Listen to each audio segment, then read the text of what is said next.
Purple Daily on Score North. Also available on demand on the Score North mobile app, Spotify, Apple, or wherever you find your favorite podcasts. Like I said, he loves his cornerbacks big, fast, and nasty. So I just want to do whatever I can to contribute to the team and help bring a Super Bowl to our organization. That was Cameron Dantzler, and I think we're going to break some sort of Midwest rule here as we had an Iowa State Cyclone, and now we bring on an Iowa Hawkeye onto the show. Matt Bowen, what's going on, Matt? Is that okay? Yeah, it is. You guys had Sage on earlier, right? Yeah, that's correct. Yep. Yeah, we did. And they beat us in '99. I'm still upset about it. When I was at Iowa and he was at Iowa State, he was the starting quarterback. We went up to Ames. I think we lost 17-10. Yeah, I haven't gotten over that at all. Sage probably threw for 120 yards or something. It's funny. He just has like these not really impressive college stats and ends up with a long NFL career. So he was a fourth rounder. He makes it. You were a sixth rounder. So, hey, the draft is great. We love to give all the grades, but you never know, right? No, you don't, because obviously when you're drafted higher, and Sage can speak to this as well too, you're going to get more opportunity in the NFL when you're a first, second round pick. As a late round guy like I was, and Sage is a mid round guy, you don't get as many opportunities. So when you do get those opportunities, you got to be ready to go. I mean, that's as simple as I can say. You have to be ready to go professionally and to step into that opportunity you get. And I got lucky. I got some early opportunities, the 6th round pick, and bounced around a little bit. And I always say, I survived 7 years. Mm-hmm. And so feel good about that. Yeah, it's one of those things that from a reporter perspective, I'm going to miss this year when we don't have rookie camps, because it's fun to see the 5th rounder, the 6th rounder who starts to flash even a little bit in shorts. You go, all right, well, we can keep an eye on that guy. And then you see last year someone like BC Johnson for the Vikings becomes a good player after being a 7th round pick. Right. So you never know. But I want to get your analysis since, we have Sage as our quarterback expert. Well, you're now our DB expert. Jeff Gladney in the 1st round, Cameron Dantzler, they get him. We knew that the Vikings desperately needed to get some cornerbacks. How did they do here, in your opinion? Well, Matt, the last time we talked, we discussed Jeff Gladney. Yep, we sure did. He, like I said, our previous discussion, that's the guy I want in the DB room. I want to coach guys like that. Competitive, tough. Want to challenge wide receivers to the line of scrimmage. Both are willing tacklers. You can't play in Minnesota for Coach Zimmer if you're not going to tackle. He's a willing tackler. He will attack the ball, drive downhill. He's got good short area speed, a ton of on-the-ball production at TCU. And he might, some people might say he's a little undersized. I think he plays much bigger than that size because he knows how to find the football and finish at the point of attack. And with Cam Dantzler, Cam Dantzler didn't run a great time at the combine. This is kind of going back to what you were speaking about. None of that matters anymore. Right. Yeah. It doesn't matter. No, it doesn't matter. Can you play or not? And that's what we're going to find out. Cam Dantzler, again, ultra competitive, makes plays in the football, good in zone coverage. He's got great eyes in zone coverage. Minnesota will play man. They'll play their zone coverages or more split safety coverages. That's when they have both these corners rolled up and sinking at the snap. That's when they can use their eyes, their short area speed to explode in the football and finish. I thought those are 2 excellent picks that fit the scheme, obviously fill a need, more importantly, fit the scheme and what they want in the secondary in Minnesota. Just from doing this for a while, your ear gets trained of listening to the football people talk about what works, what doesn't, and so forth. And with both of these guys, the sort of natural football player element to them and the intangibles for both seem to match up with what it takes for that position. Because, man, if you aren't tough or you can't get over it when you make a mistake, you're just going to fall apart and not be good. I'd like to hear you talk about that, of what it takes to be in the secondary and be good from a mental makeup standpoint. Well, it's extremely important, even more so at the cornerback position, because you are going to give up plays. And even the best corners in the league get beat. I mean, it happens. You're going against the best wide receivers in the world, the best quarterback in the world, some of the best play callers in the world. They're going to scheme you up. They're going to get you isolated, and they're going to try to pick on you. You have to win some matchups. When you lose one, you got to come back and do it again, because they're going to continue to test you. Whether you play 3 years, whether you play 10 years, you're on an island by yourself. Even if you have safety help over the top, it's still about you winning that matchup. And it really starts at the line of scrimmage. Can you win at the line of scrimmage? That's a transition for all the young corners when they come into the league. Can you win against the line of scrimmage? If you have to go up against Julio Jones, can you impact that release? Okay, that's the first part. You win that part, great. Now there's 3 other parts to get to the end of the play. It's a long process, but the mental makeup of a defensive back, if I'm a coach, and I think this is what Minnesota looks for, I want guys that are physical and tough. Mm-hmm. Okay, we don't talk about that enough. During the draft process, Matthew, it's all about height, weight, and speed. Yep. What you run the 40. Okay? Like I said, that stuff's all gone now. Okay, are you a tough and physical football player? Can you take hard coaching? You're going to be coached hard in Minnesota. I can tell you that right now. You're going to be coached hard in that secondary. Can you respond quickly to adversity? Like I said, you're going to give up some plays. And can you take that coaching and transition that to the game field? Because that's what really comes into play. What you're going to do in training camp, can you take it to the game field? Do you have the mental capacity? Do you have the physical capacity to survive NFL competition? I think these 2 guys do, and now we're going to see it play out.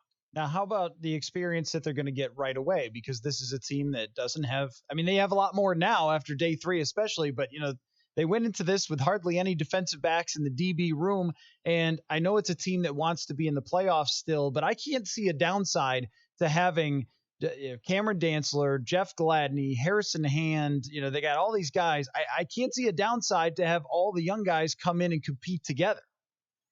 No, and you can never have too many defensive backs. I mean, you can never have that. Those are also your core special teams players. Okay, most wide receivers are not running down the field on kickoff coverage. They're just not. Mm-hmm. Okay, they're not. They're your defensive backs. They're going to play on punt coverage as gunners. They're going to play on punt return as jammers outside. They're going to block in the front line of kickoff coverage. They're going to do all that stuff. They have to do it on game day. You only dress 46 guys, so you get your best athletes on the field in those situations. But also, the only way to really develop, and look, I understand. We talk about this is a discussion I have with people all the time about the quarterback position. Defensive backs are different. You know how you develop? You play. You got to go out and play. Right. You have to experience that. You really do. And look, if you start 2 young corners, you're going to have some ups and downs. As a Vikings fan, you got to understand that. They're going to give up some play. You know what? What you want by mid-season is that it all starts to click. Right. Okay, and that's when look, the NFL season, in my opinion, really starts at Thanksgiving, right? That's when the teams start to separate and make a run for the postseason. That's when you want your young corners to be locked in and dialed in and know they can go into the film room now and self-scout their own film and say, this is why they're attacking me here. This is why I continue to get this route. This is how I can now take it away, right? So that's what you're going to have to kind of live through at the beginning as a coach, as a fan, everyone involved, that they're going to give up some plays. But you know what? Those are correctable moments. You got to go through that first. Yeah, and I think they're going to learn just a lot about these guys, even to how they prepare to get themselves to training camp with OTAs, minicamp, all that's off the table. So it's even more the onus on the guy to be ready when he finally gets there. I want your opinion on Antoine Winfield Jr.'s fit in Tampa Bay, because I know that you were a huge fan watching his tape. Yeah. Minnesota Vikings fans would have loved to see him end up in Minnesota, but I think what we're going to have is probably Anthony Harris sign a long-term contract extension, so it didn't work out. But if you're Winfield, I mean, you go immediately to a team that has a chance to compete for a Super Bowl. But how do you like his fit in that defense specifically? I really like it. They're going to play some quarters, some split safety coverage, and I think they will use him in terms of his versatility and move him around, especially when he gets to their sub package. You can see him roll down over a slot and match there. You can see him as a blitzer, which he did at the University of Minnesota, blitzing from that second level, finding daylight to get home to the quarterback. He's going to be great on special teams for him. You know that immediately because he has, the physical play style to do that. I think it's a great fit for him. And I understand that Vikings fans wanted him. Anthony Harris is a really good safety now. Right. Anthony Harris does not get enough credit that he deserves. He's got great ball skills. He can close in the football. He is a perfect fit for Coach Zimmer's scheme. By the way, Jonathan dug up the box score to the game you were talking about, and our friend Sage threw 13 passes that day. So I guess he didn't. Yeah, we probably didn't throw many more. I mean, that was the 90s. That's 1990s Big 10, Big 12 football. I mean, there were still teams running the triple option. So. Yeah, they had a guy run for 252 on you. I'm sure that I know who it is. Not great after that to watch the film back. So good job, Jonathan, digging that up.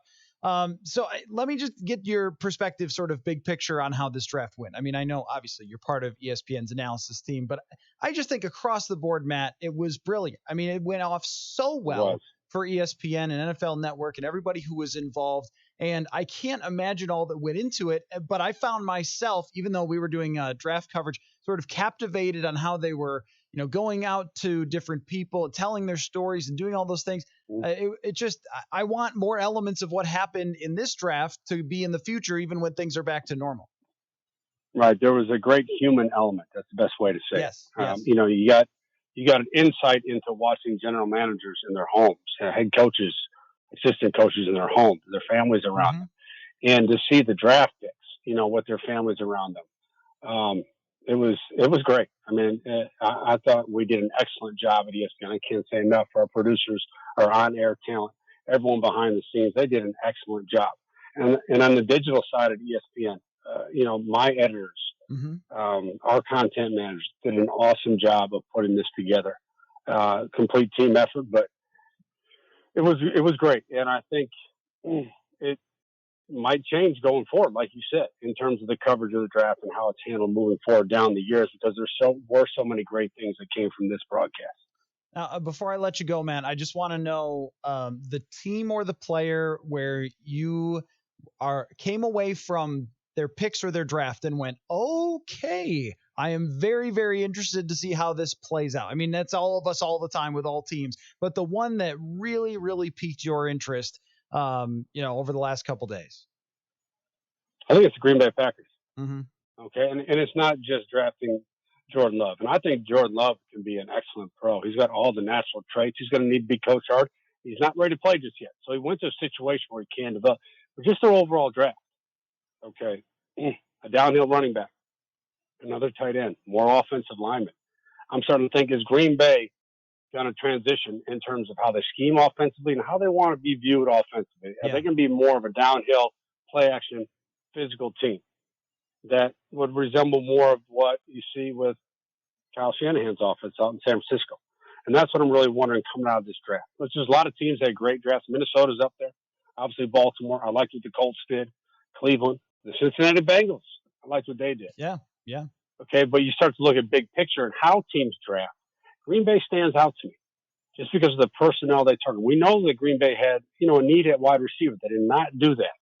So are they going to have an offense that is going to be more classic pro style going forward in the future? And how do you think Aaron Rodgers takes all this? I mean, he had a good season last year. They win 13 games, but I'm sure he was on his couch saying, can you give me another playmaker, please? Maybe somebody who can catch the ball and run with it? Right. No, I understand that. But I also say this. If I'm a coach or general manager, my job is to build a football team. And I think sometimes when we look at the draft, we want immediate results, right? We want guys going to start day one and be stars. But you also have to build your football team and get stronger as a football team. That quarterback room in Green Bay needed to be upgraded, in terms of the depth behind Aaron Rodgers. They did that. And like I said, I don't believe Jordan Love is ready to play football just yet, but they are strengthening their football team by making that a better position, more depth at that position. And it just happened to be in the first round, which we don't usually see. But again, if I'm the GM, I have to create an entire football team moving forward. And I think that's what they did. Right. That's a good point. And we always forget that, a lot of it is for 2 or 3 years out that you take these guys, not necessarily for what's going to happen next year. Matt Bowen, he is a writer and analyst for ESPN, also on one of the best shows on television, NFL Matchup. And great to have you on. Great to get your breakdowns, Matt. I hope we can do it again soon. All right. Thank you, Matthew. Yep. Matt Bowen there. Follow him on Twitter at Matt Bowen 41, former 6th round draft pick of the St. Louis Rams, and made a heck of a career out of it. And I just always have the great respect for guys. And it feels like a lot of them become analysts because you have to be really smart and savvy if you're going to make that long of a career for 6th round picks.